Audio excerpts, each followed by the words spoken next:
Alright dudes, Hayzink here, your number one source for all things Disgaea RPG, and we are back with another video.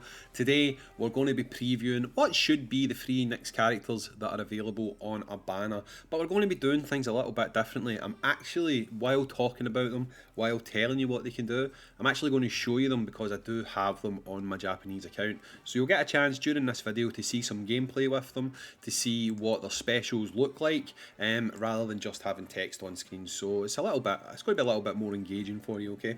So the next banner that we get should be the Gordon banner. So it should have Gordon, Jennifer and Wednesday available on it. Now, obviously with Disgaea being the way it is on global and things being a bit accelerated, maybe they'll bump something else forward, but I don't think they will. I think this is going to be the banner that we are going to get. So I'm going to go in here and I'm going to start off a level. I've got it all set up so that I can show you these guys and I'll talk through what they can actually do. So let me just pick a character here. We'll just pick him, that's fine. So you can see there I've got the three of them on the team, give you an idea of what they look like. So we'll start off by talking about Gordon. Now Gordon is the male character on the banner, and I mean, I think the thing we should really talk about is their evalities, because these characters are quite literally a team, okay? They synergize together. They're clearly built for you having all three of them. Now, that doesn't mean you have to have all three for them to be useful, but they are definitely built with having all three in mind, and that'll become apparent as I go through their kit and what they actually do. So first of all, for Gordon, his main evality is Spirit of Defender of the Earth, which gives gun, fist and monster wielding allies attack plus 15%. Now, quick thing to point out to you is, Jennifer uses fists, Wednesday is obviously a physical monster, and Gordon uses guns. So you can see right there that the plan is for you to have three of those characters working together as a team. Now, his NE1 is Gunner's Guild, which is gun wielding allies damage dealt by skills plus 15%. So he obviously gets a big boost to his own damage and any other gun wielding allies within his team.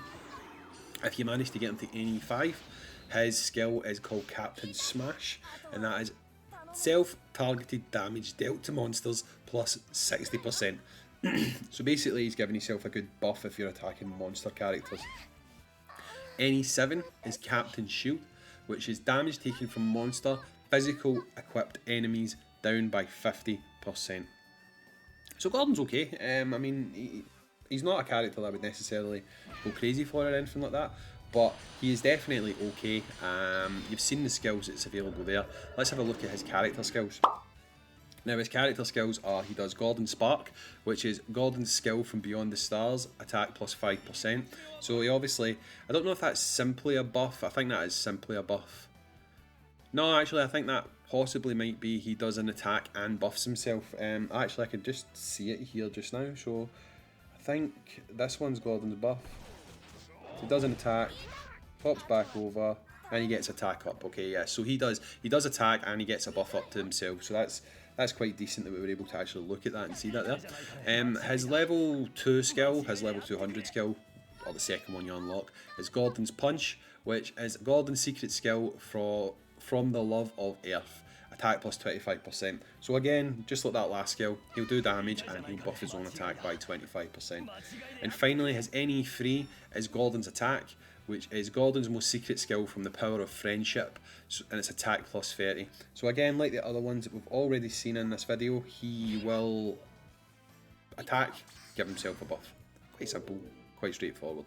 I could go in and talk about character magic spells and stuff like that, but I'm not really going to bother because a lot of these are just something that completely carries over between characters, so you're not really getting any new information if I cover that.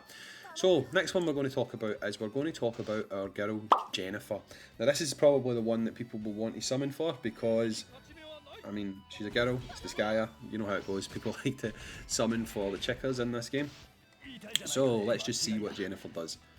Jennifer's evality is Defender Assist. Much like Gordon, it affects all characters that she is aligned with, which would be gun, fist and monster wielding allies. And what they get is their SP cost is reduced by 7%. Okay, so again, synergy there between the characters is obviously a big deal with these ones. Any one for her is called Hero Charm, and it is self all stats except speed plus number of males in party times 6. So again, she's one of these characters that's going to be really boosting herself if she's in a team full of men. A bit like, is it Seraphina? Is it Seraphina? Or, I think it's Seraphina that's like that, yeah, so a bit like her. Her any 5 is Kung Fu Master, fist wielding allies SP plus 10 when a turn begins. And finally, any 7 Teenage Rebel, damage taken from males down by 40%. Wait, is she a teenager? She's not a teenager, is she? That's bait there, boys. So anyway, let's take a look at her character skills. Her character skills are Fist Arts. Jennifer's skill can crush a meteor into bits and pieces, speed plus 3%. So much like Gordon, she's going to be doing attacks and she's going to be buffing herself in the process. Her second skill is Second Arts, which is an AoE. Yay, the first one to have an AoE so far. And that gives damage plus attack plus 25% to herself. I'll go into another level and show you, try and get to the second level skills. Her NE3 is Final Arts, and it's the best of Jennifer's exclusive skill, which even an Overlord would flee, and it puts their defense down by 12%. Now that could be handy. I mean, if you are fighting some bosses, if you've got the team set up where you manage to have Gordon, Jennifer, or even if you have some other fist wielding characters, she's obviously going to buff them, put the defense down of the enemy that you're attacking, and she's going to buff her friends' stats as well. So I mean, she could definitely be a viable option for running if you are someone who wants to run like a team with fists. So yeah, I think that's pretty decent. One here. Hopefully we won't complete this one as quickly. Go you. Bring you back in. Again, much like before, I don't really see the point in me talking about her management spells, because she doesn't really do much different from any other kind of characters you would expect. The big standouts, I suppose, that she's got is she has speed boost and mega speed boost if you decide to go down the road of putting a staff on her and getting her weapon mastery up to level 22.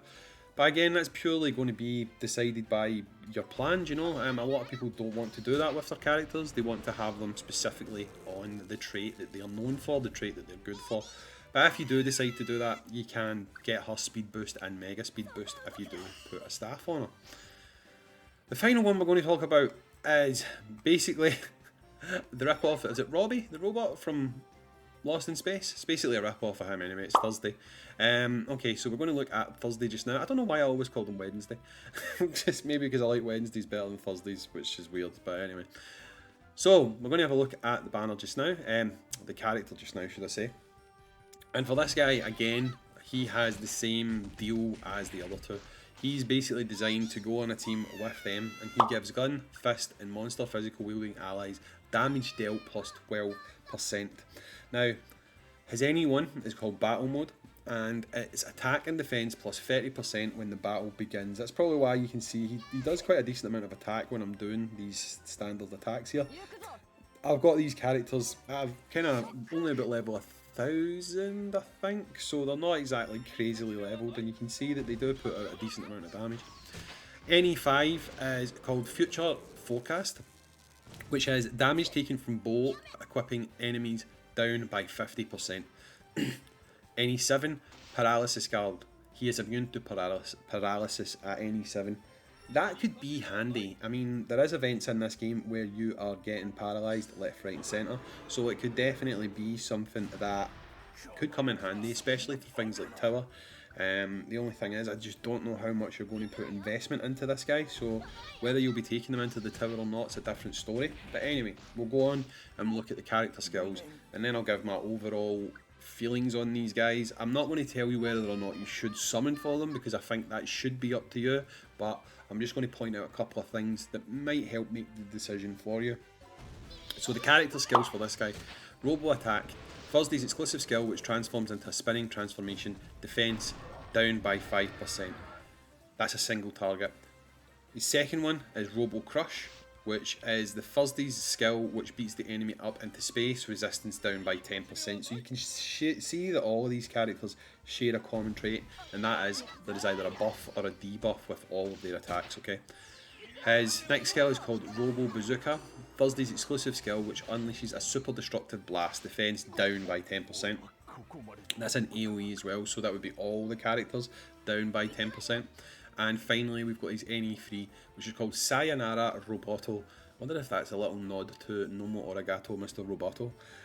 Anyway, that would be Thursday's ultimate skill, which initiates a self-destruct explosion, which would be action gauge down by 200%.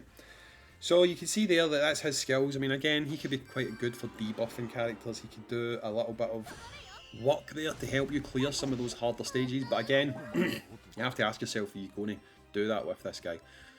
Now, the thing that he does do, and I could see this being appealing to some people, is he's a character that has Braveheart and Mega Braveheart.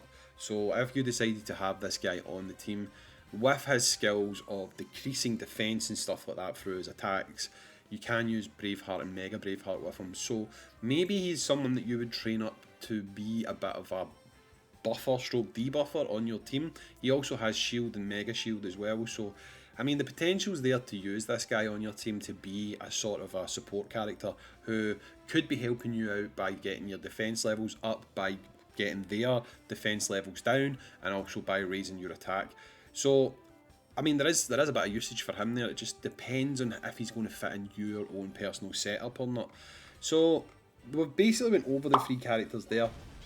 We've explained what they do, and now would usually be the point where people would expect me to say whether or not you should summon for this character.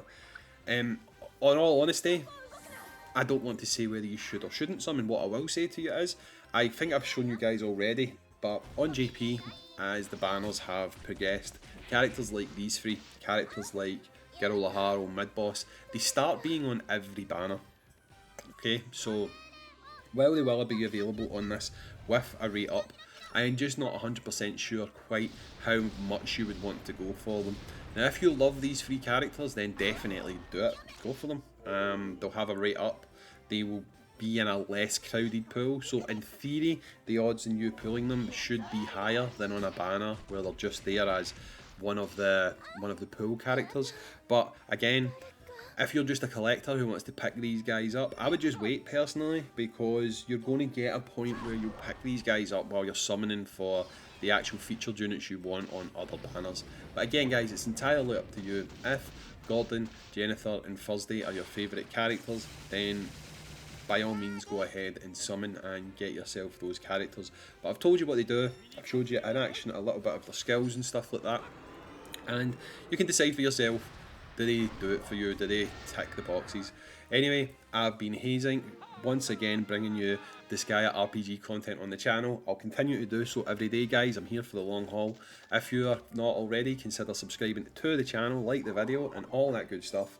And as always, dudes, I'll catch you on the next video. Peace.